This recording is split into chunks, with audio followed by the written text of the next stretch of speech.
নাগরিকদের ফেরতের দাবিতে পথে নামছে বিজেপি। রাজ্যের প্রত্যেকটি জেলা শাসকের দপ্তরে অভিযান চালাবে তারা। শনিবার পাকিস্তানি মহিলা চন্দননগর থেকে গ্রেফতারের ঘটনার পর সুর আরও চড়াচ্ছে বিজেপি।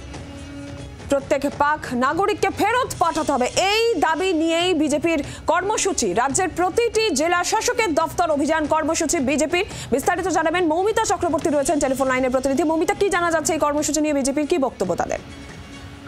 দেখো, একাধিক জায়গায় আজকে রাজ্য জুড়ে থানা ঘেরাও এবং ডিএম অফিস ঘেরাও কর্মসূচির ডাক দিয়েছে গেরুয়া শিবির।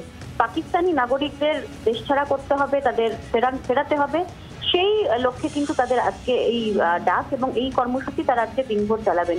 একাধিক জায়গায় বিজেপির রাজ্য নেতৃত্বকে দেখতে পাওয়া যাবে। দুপুর 12টা থেকে যেমন সমীর ভট্টাচার্য নিজেই কৃষ্ণচূড়ার ঘড়ির মোড়ে অবস্থান বিক্ষোভে বসবেন।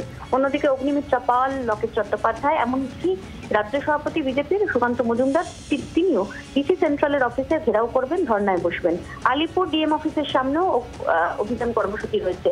রাজ্যের প্রত্যেকটা জায়গায় বিজেপির কার্যকর্তাদের এই নির্দেশ দেওয়া হয়েছে, আজ দিনভর তারা এই কর্মসূচি চালাবেন এবং আগামী দিনেও এই ধরনের কর্মসূচি তারা কন্টিনিউ করবেন যতদিন না রাজ্যের এই বিষয়টা নিশ্চিত হচ্ছে।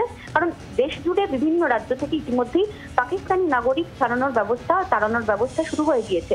সেখানে বাংলা থেকে চন্দননগরে একজন পাকিস্তানি মহিলা ধরা পড়ার পর এই ইস্যুতে আরো বেশি নড়ে চড়ে আন্দোলন করতে চাইছেন, সরব উপস্থিতি জানাতে চাইছে গেরুয়া শিবির এবং সেই লক্ষ্যে আজকে দিনভরের কর্মসূচির ডাক দেওয়া হয়েছে।